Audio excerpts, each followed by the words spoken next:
নমস্কার, নিউজ ভ্যানগার্ডের ১ নজরে ২৫-এ সকলকে স্বাগত। সঙ্গে রয়েছে শতাব্দী। ২০২৬ সালের বাজেট পেশ করা হয়েছে। বাজেট পেশ করেছেন কেন্দ্রীয় অর্থমন্ত্রী নির্মলা সীতারমণ এবং এই প্রসঙ্গে প্রধানমন্ত্রী এবং অর্থমন্ত্রীকে ধন্যবাদ জ্ঞাপন করেছেন মুখ্যমন্ত্রী মানিক সাহা। মুখ্যমন্ত্রী সামাজিক মাধ্যমে জানিয়েছেন, এই বাজেট বিকশিত ভারত অর্জনের ২৫ বছরের স্পষ্ট রোডম্যাপ প্রদান করেছে।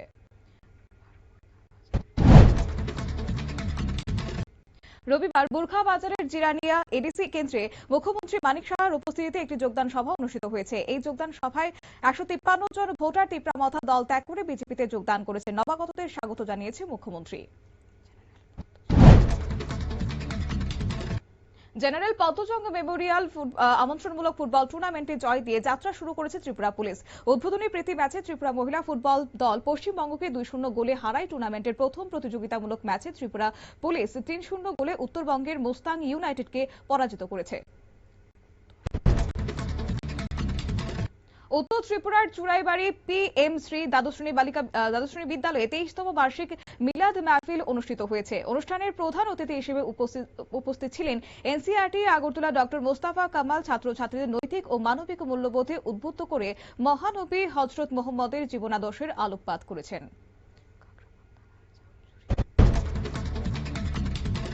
কাকরাবন থানার জামজুরি মরাচৌমুনি এলাকায় মরম আলীর নামে ২৭ বছর বয়সী এক আসামিকে গ্রেফতার করেছে পুলিশ। মরম আলীর বিরুদ্ধে গাড়ি চাপা দিয়ে হত্যা, চুরি এবং অন্যায় অভিযোগ এদিন মামলা হয়েছে। জামিন পাওয়ার পর থেকে তিনি পলাতক ছিলেন এবং কোর্টের নোটিশ সত্ত্বেও হাজির হননি বলে অভিযোগ। উদয়পুর মহকুমার কাকরাবনের জামজুরি বাজারে বিশেষ স্বচ্ছতা কর্মসূচি অনুষ্ঠিত হয়েছে। এদিন বাজার এলাকায় ২১০ জন ব্যবসায়ীর হাতে ডাস্টবিন তুলে দেওয়া হয়। পাশাপাশি আবর্জনা সংগ্রহ ও দ্রুত অপসারণের জন্য দুটি মিনি আবর্জনা বহনকারী গাড়িও প্রদান করা হয়।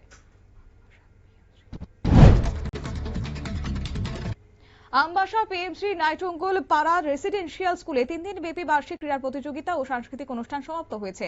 ছাত্রছাত্রীরা নাচ গানের মাধ্যমে জনজাতিদের ঐতিহ্য ও সংস্কৃতি তুলে ধরে দর্শকদের মন জয় করেছে।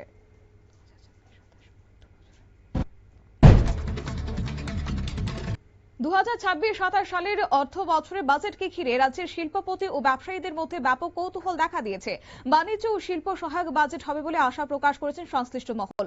Agartala all Tripura merchant association budget অধিবেশন শুনে বাজেটকে স্বাগত জানিয়ে প্রধানমন্ত্রী এবং অর্থমন্ত্রীকে ধন্যবাদ জ্ঞাপন করেছে। সমাজ সেবার মধ্য দিয়ে জন্মদিন উদযাপন করেছে বিজেপি টাউন বরদোয়ালি মন্ডলের সম্পাদক সৌম্য শুভ্রপাল।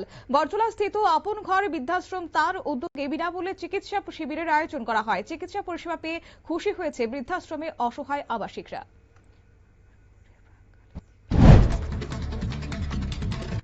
পাহাড় ভোটের প্রাক্কালে দাঁড়িয়ে তিপ্রামথা দলের সাংগঠনিক শক্তি বাড়িয়েছে বজ্রংনগর ওয়াকিনগর এডিসি কেন্দ্রে। এডিসির শম্ভুরাম ভিলেজের মালাবতী নেপালি বস্তিতে অনুষ্ঠিত যোগদান সভায় বিভিন্ন দল ছেড়ে ৬৩ পরিবারের প্রায় ১৯০ জন ভোটার তিপ্রামথায় যোগদান করে।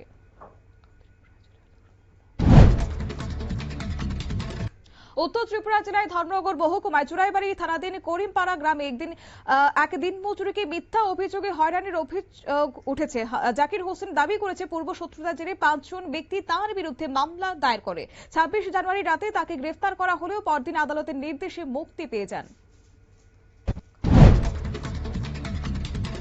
কাকরাবন বিধানসভা কেন্দ্রের ঘোষপাড়া এলাকায় বছরের পর বছর বেহাল রাস্তার জেরে চরম দুর্ভোগে পড়েছে স্থানীয় বাসিন্দারা। একাধিকবার প্রশাসন এবং জনপ্রতিনিধিদের কাছে আবেদন জানিয়েও কোনো শোভা মেলেনি বলে অভিযোগ।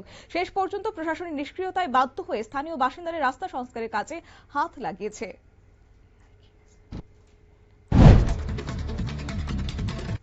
আগামী ১২ই ফেব্রুয়ারি দেশব্যাপী সাধারণ ধর্মঘটের সমর্থনে সাব্রুমে মহকুমা ভিত্তিক কনভেনশন অনুষ্ঠিত হয়েছে। সাব্রুম সিআইটিইউ মহকুমা অফিস, সিটু এবং এআইকেএস এর যৌথ উদ্যোগে এই কনভেনশনের আয়োজন করা হয়। শ্রমিক, কৃষক ও কৃষি শ্রমিক বিরোধী নীতির প্রতিবাদে এই ধর্মঘটের ডাক দেওয়া হয়েছে বলে জানানো হয়।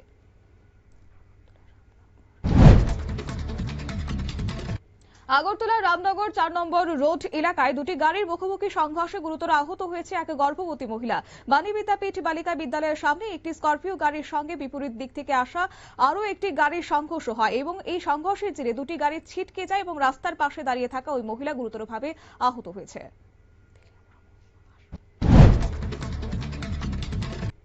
তেলিয়ামুড়া মহকুমা হাসপাতালের মেইন গেটের সামনে একই রাতে পরপর দুটি দোকানে দুঃসাহসিক চুরির ঘটনা ঘটেছে। চোরের দল নগদ টাকা, দোকানের সামগ্রী সহ মোট 4টি গ্যাস সিলিন্ডার এবং বিড়ি সিগারেট চুরি করে নিয়ে যায়। দোকানের মালিকদের অভিযোগ যে সকাল 7টায় থানায় খবর দেওয়া হলেও পুলিশ ঘটনাস্থলে পৌঁছায়নি সময় মতো।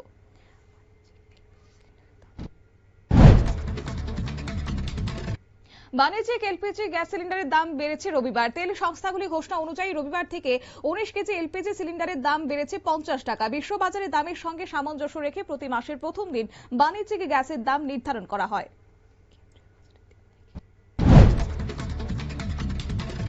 কেন্দ্রীয় বাজেট পেশের দিন থেকেই বাড়ছে বিড়ি, সিগারেট, গুটখা সহ বিভিন্ন তামাকজাত পণ্যের দাম। গত বাজেটে ঘোষিত অতিরিক্ত শুল্ক রবিবার থেকে কার্যকর করা হচ্ছে। নতুন কাঠামো অনুযায়ী এই পণ্যের উপর 40% জিএসটি আরোপ করা হবে।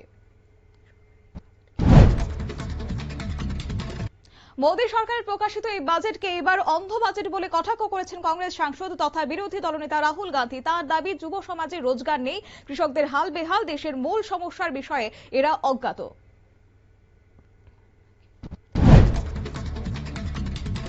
মহাকাশ গবেষণাকে এবার অগ্রাধিকার দিতে 2026-27 অর্থবর্ষের বাজেটও বিশেষ গুরুত্ব দিয়েছে কেন্দ্রীয় সরকার। রবিবার বাজেট পেশের সময় কেন্দ্রীয় অর্থমন্ত্রী নির্মলা সীতারামন দেশের 4টি টেলিস্কোপ এবং জ্যোতির্বিদ্যা কেন্দ্র স্থাপন ও সংস্কারের ঘোষণা করেছেন।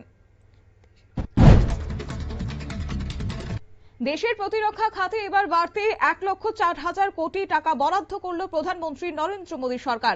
কেন্দ্রীয় অর্থমন্ত্রী নির্মলা সীতারামন শনিবার বাজেটের বক্তৃতায় জানিয়েছেন, 2026-27 অর্থবর্ষে ভারতের প্রতিরক্ষা বাজেটের অঙ্ক হবে 7,85,000 কোটি টাকা।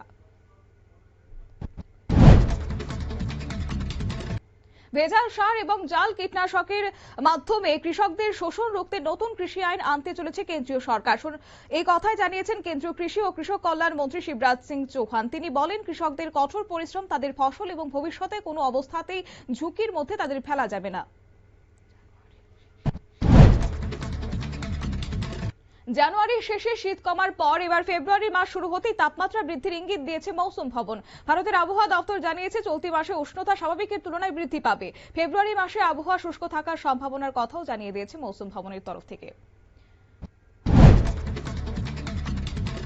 বাংলাদেশে জাতীয় নির্বাচনের আগে মোহাম্মদ ইউনূস সরকারের বিরুদ্ধে নির্যাতন, আর্থিক দুর্নীতি সহ একাধিক অভিযোগ এবং নিজের 15 বছরের উন্নয়নের খতিয়ান তুলে ধরেছে বাংলাদেশের ক্ষমতাচ্যুত প্রধানমন্ত্রী শেখ হাসিনা এবং আওয়ামী লীগের একটি আলোচনায় ভার্চুয়ালি উপস্থিত ছিলেন এদিন হাসিনা। বালোচ প্রদেশের 12টি শহর পাক সেনা অভিযানে 92 জন জঙ্গির মৃত্যু হয়েছে। প্রাণ হারিয়েছেন 15 জন পাকিস্তানি জওয়ান। জঙ্গি হামলায় মৃত্যু হয়েছে 18 জন সাধারণ নাগরিকের। বিবৃতি দিয়ে দাবি, বালোচ জঙ্গিদের এই হামলায় নেপথ্যে ছিল ভারতের মদতপুষ্ট গোষ্ঠী সংগঠন। মার্কিন চাপের মুখে পাল্টা শক্তি প্রদর্শনে নেমেছে ইরান। রবিবার থেকে আয়াতুল্লাহ খামেনেই নেতৃত্বাধীন ইরানি নৌবাহিনী হরমুজ প্রণালীতে নৌযুদ্ধের মহড়া শুরু করেছে। ফলে পশ্চিম এশিয়া নতুন করে উত্তেজনা দেখা দিয়েছে। রবিবার হরমুজ প্রণালীতে সরাসরি গোলাবর্ষণ মহড়া শুরু করে ইরান। সোমবারও চলবে এই মহড়া।